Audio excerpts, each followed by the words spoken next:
Hello बच्चों, आप कैसे हो? आई होप आप लोग अच्छे होंगे, स्वस्थ होंगे और अच्छे से पढ़ाई कर रहे होंगे। Welcome to biology of Coded Classes. आज हम लोग क्या पढ़ रहे हैं? Biological classification. बायोलॉजिकल क्लासिफिकेशन में हमने क्या बताया था कि किसी भी लिविंग ऑर्गेनिज्म का वर्गीकरण करना, ये क्या है? बायोलॉजिकल क्लासिफिकेशन है।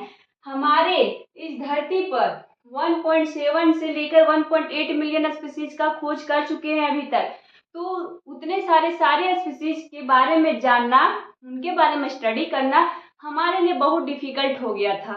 इसीलिए बहुत सारे साइंटिस्ट आए हमें ये समस्या का हल करने के लिए कि सारे स्पीसीज का, इतने सारे स्पीसीज जो हमारे लिविंग वर्ल्ड में प्रेजेंट है, उन्हें हम कैसे स्टडी कर सके इजी तरीके से। तो हमने जब स्टार्ट किया था तब देखे थे कि एरिस्टोटल एक साइंटिस्ट थे, उन्होंने पहली बार साइंटिफिकली स्पीसीज को क्लासिफाई किया था मॉर्फोलॉजी के बेसिस पे। आज हम देखेंगे क्लासिफिकेशन सिस्टम में 2 किंगडम क्लासिफिकेशन क्या है, 3 किंगडम क्लासिफिकेशन क्या है, 4 किंगडम क्लासिफिकेशन क्या है, 5 किंगडम क्लासिफिकेशन क्या है, 6 किंगडम क्लासिफिकेशन क्या है। तो आइए देखते हैं 2 किंगडम। सबसे पहले 2 किंगडम क्लासिफिकेशन किसने दिया? तो कैरोलस लिनियस ने। आपने जब लिविंग वर्ल्ड पढ़ा था तब आपने सुना होगा कैरोलस लिनियस, जो फादर ऑफ टैक्सोनॉमी है। कौन है फादर ऑफ टैक्सोनॉमी? जिन्होंने बाइनोमियल नोमेनक्लेचर का कॉन्सेप्ट दिया था, वही कैरोलस लिनियस ने 2 किंगडम क्लासिफिकेशन दिया। एरिस्टोटल के बाद कौन से साइंटिस्ट आए? Carolus Linnaeus. उन्होंने पहली बार स्पीसीज को बांटा।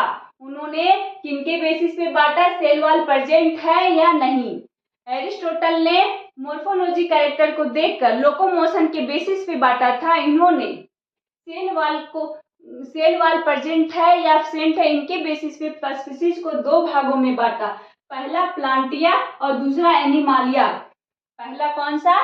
प्लांटिया और दूसरा एनिमालिया। प्लांटिया में जिसके अंदर सेल वॉल है, सेल वॉल जिसके अंदर प्रेजेंट है, वो प्लांटिया किंगडम, सारे प्लांटिया किंगडम में रखा। और जिसके अंदर सेल वॉल अब्सेंट है, जिसके अंदर सेल वॉल अब्सेंट है, उसे एनिमालिया किंगडम में रखा। प्लांटिया किंगडम में कौन कौन सा स्पीसीज को रखा? Dinoflagellata, blue green algae, bacteria, chlorophyta, fungi, plants, ये सबको रखा इन्होंने कैरोलस लिनियस ने। इनके बेसिस पे? सेल वॉल के बेसिस पे। और एनिमल में प्रोटोजोआ एनिमल, जिसके पास सेल वॉल एब्सेंट होते हैं। तो जब उन्होंने ये बांटा तो बहुत सारे ऐसे फीचर हैं जो लोगों को नहीं समझा सका, नहीं डिफ्रेंशिएट कर पाया। कौन कौन से? जैसे प्लांट और एनिमल किंगडम में देखिए यूनिसेलुलर और मल्टीसेलुलर ऑर्गेनिज्म को एक साथ रखा गया है, जो पॉसिबल हो ही नहीं सकता। अगर हम किसी स्पीसीज के बारे में पढ़ रहे हैं तो उसका जो किसी एनिमल्स के बारे में पढ़ रहे हैं तो हम मल्टीसेलुलर और यूनिसेलुलर को दोनों को एक ही साथ नहीं रख सकते। मल्टीसेलुलर जिसके अंदर एक से अधिक सेल हो, और यूनिसेलुलर का मतलब होता है जिसके अंदर एक सेल हो, एक सेल से वह बना हो। जैसे amoeba, bacteria, blue green algae, ये सब यूनिसेलुलर ऑर्गेनिज्म है। और बैक्टीरिया यूनिसेलुलर है, लेकिन फंगी मल्टीसेलुलर है, प्लांट मल्टीसेलुलर ऑर्गेनिज्म है। ये सबको एक ही ग्रुप में रखना, ये लोगों को समझ नहीं आया कि कैसे हम मल्टीसेलुलर और यूनिसेलुलर ऑर्गेनिज्म को एक साथ रखेंगे। दूसरा, प्रोकैरियोट्स एंड यूकैरियोट्स को भी साथ में रखा इन्होंने। प्रोकैरियोट्स और यूकैरियोट्स को भी इन्होंने एक साथ रखा। जैसे यहाँ पे देखिए प्रोकैरियोट्स, बैक्टीरिया प्रोकैरियोट्स है, लेकिन फंगी यूकैरियोट्स है, प्लांट यूकैरियोट्स है। बैक्टीरिया प्रोकैरियोट्स और प्लांट यूकैरियोट्स है, दोनों को एक ग्रुप में रखना अच्छा नहीं माना लोगों ने। दूसरा, ऑटोट्रोप एंड हेटेरोट्रोप। ऑटोट्रोप मतलब जो खुद से खाना बनाता हो, और हेटेरोट्रोप जो दूसरे पर डिपेंड हो। जैसे प्लांट है, वो खुद से खाना बनाता है, और फंगी जो है वो दूसरे पर डिपेंड रहता है, तो दोनों को एक साथ रखना लोगों को समझ नहीं आया, इसीलिए ये टू किंगडम क्लासिफिकेशन को डिस्कार्डेड कर दिया गया। फिर से आए एक साइंटिस्ट जिन्होंने थ्री किंगडम क्लासिफिकेशन दिया। कौन सा kingdom? Three kingdom classification system दिया। कौन से साइंटिस्ट दिए? अर्नेस्ट हैकल ने। कौन दिए? अर्नेस्ट हैकल ने दिए। उन्होंने प्लांट किंगडम जो है उसे रहने दिया, एनिमालिया रहने दिए। उन्होंने एक नया ग्रुप बनाया जिसका नाम उन्होंने प्रोटिस्टा रखा। उसके अंदर सारे यूनिसेलुलर जो यूकैरियोट के थे उन्हें प्लेस कर दिया। यहाँ पे यूनिसेलुलर और मल्टीसेलुलर दोनों को एक साथ रखा गया था। जैसे प्रोटिस्टा यूनिसेलुलर है और एनिमल मल्टीसेलुलर ऑर्गेनिज्म है, तो दोनों को एक साथ रखना अच्छा नहीं लगा। अर्नेस्ट हैकल ने उन्होंने एक प्रोटिस्टा ग्रुप बनाया, उसमें सारे यूनिसेलुलर जो भी यूकैरियोट्स के थे उन्हें प्लेस रख दिया गया। तो प्रोकैरियोट्स में कौन कौन से आ जाएंगे? डायनोफ्लैजिलेट, क्रिस्टोफाइटा, ये सब उसमें आ जाएंगे। प्रोटोजोआ एनिमल प्रोटिस्टा में सारे यूनिसेलुलर यूकैरियोट्स को रख दिया जाएगा। इसके बाद थ्री के बाद फोर किंगडम क्लासिफिकेशन आया। इसमें भी बहुत सारी त्रुटियां देखी गई, क्योंकि प्रोकैरियोट और यूकैरियोट को एक ही में रखा गया। जैसे बैक्टीरिया और प्लांट दोनों एक साथ कैसे रह सकते हैं? बैक्टीरिया प्रोकैरियोट है और प्लांट यूकैरियोट है। यहाँ पे सिर्फ प्रोटिस्टा का ग्रुप बनाया गया, लेकिन बैक्टीरिया का अलग कोई ग्रुप नहीं बनाया गया। फंगी का कोई अलग ग्रुप नहीं बनाया गया। जो हेटरोट्रॉप और ऑटोट्रॉप दोनों को एक ही साथ रखा गया। इसीलिए फिर से आया फोर किंगडम क्लासिफिकेशन, जो किसने दिया? कॉपलैंड ने दिया। साइंटिस्ट का क्या नाम है? कॉपलैंड, जिन्होंने प्लांट, एनिमलिया और प्रोटिस्टा जो तीनों ग्रुप थे पहले से उन्हें रहने दिया। उन्होंने एक अलग से ग्रुप बनाया जिनका नाम दिया मोनेरा। इसमें सारे यूनिसेलुलर ऑर्गेनिज्म यूकैरियोट के जो थे उसे प्लेस किया गया था प्रोटिस्टा में, लेकिन कॉपलैंड जी ने मोनेरा एक ग्रुप बनाया जिसके अंदर प्रोकैरियोट, जितने भी प्रोकैरियोट्स थे उन्हें रख दिया। जितने भी यहाँ पे प्रोकैरियोट्स थे उन्हें अलग से ग्रुप बना के रख दिया, जिसके अंदर बैक्टीरिया, ब्लू ग्रीन एल्गी ये सब आएंगे। उसके बाद यहाँ पे हल हुआ कि यूनिसेलुलर और मल्टीसेलुलर अलग अलग कर दिए गए।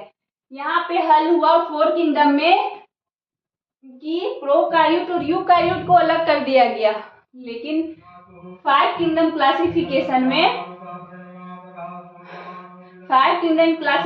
में हेटरोट्रॉप, ऑटोट्रॉप, यूनिसेलुलर, मल्टीसेलुलर जो भी यहाँ पे ड्रॉबैक था वो सब यहाँ पे फाइव किंगडम क्लासिफिकेशन में हल किया गया।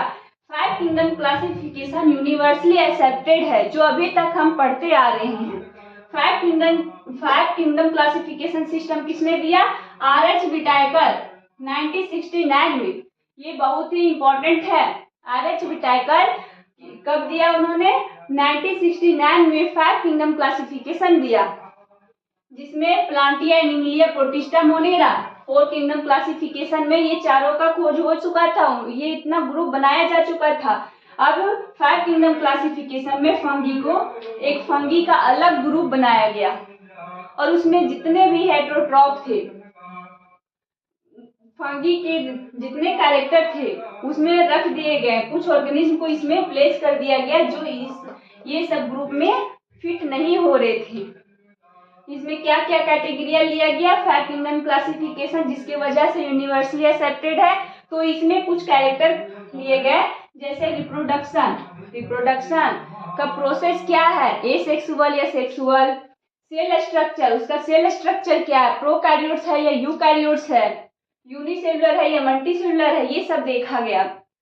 फाइलोजेनेटिक रिलेशन, वो किनसे, जो भी स्पीसीज है वो किनसे इन्वॉल्व हुए हैं, वो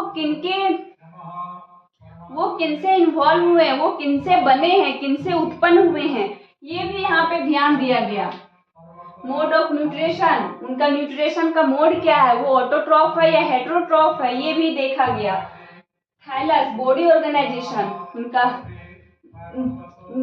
बॉडी ऑर्गेनाइजेशन क्या है, उनका सेल का स्ट्रक्चर क्या है, वो 4 पैर पे चलते हैं या 2 पैर पे, उनके पास आँख है या नहीं, वो रेंगते हैं या चलते हैं, ये सब बॉडी का बनावट के बेसिस पे भी ये 5 किंगडम क्लासिफिकेशन किया गया है। अब आता है 6 किंगडम क्लासिफिकेशन, जो इनके बाद आए। वो किन्होंने दिया? कैरोलस लूज ने दिया, कैरोलस नहीं सॉरी, कार्ल लूज ने दिया। 6 किंगडम क्लासिफिकेशन किसने दिया? कार्ल लूज ने दिया। इन्होंने प्लांटिया, एनिमिलिया, प्रोटिस्टा, मोनेरा और फंगी, ये पांचों को रहने दिया, लेकिन आर्की बैक्टीरिया को उठा के अलग ग्रुप बना दिया। सारे ग्रुप को रहने दिया इन्होंने क्योंकि वो सही थे। 5 किंगडम क्लासिफिकेशन यूनिवर्सली एक्सेप्टेड है, इसीलिए इन्हें इसमें कोई गलतियां नजर नहीं आई। उन्होंने आर्की बैक्टीरिया को सिर्फ उठाया, आर्की बैक्टीरिया जो है उन्हें उठाया और उन्हें अलग ग्रुप बना दिया। इसमें 6 किंगडम क्लासिफिकेशन डोमेन, जब आप लिविंग वर्ल्ड के बारे में पढ़े थे तब किंगडम टैक्सोनॉमी कैटेगरी में किंगडम, फाइलम, इसी तरह बहुत सारे 7 कैटेगरी देखा था आपने। तब डोमेन का मतलब मैं समझा रही, डोमेन है क्या, तो किंगडम से भी ऊपर जो आता है उसे हम डोमेन कहते हैं।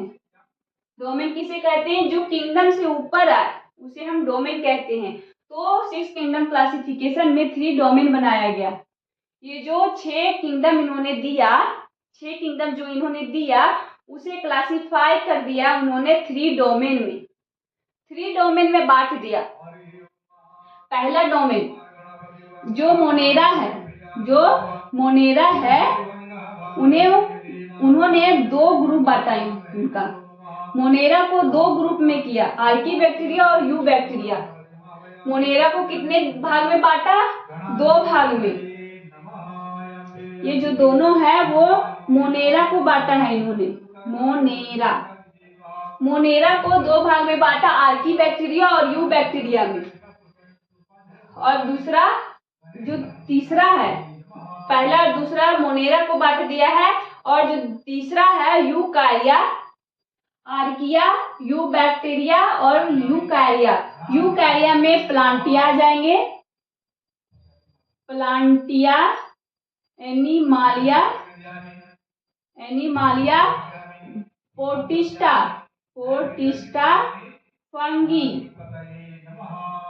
फंगी, ये चारों आ जाएंगे। आई होप आपको ये सारे क्लासिफिकेशन सिस्टम समझ में आए होंगे, अच्छे से कॉन्सेप्ट क्लियर हुआ होगा। थैंक यू, धन्यवाद।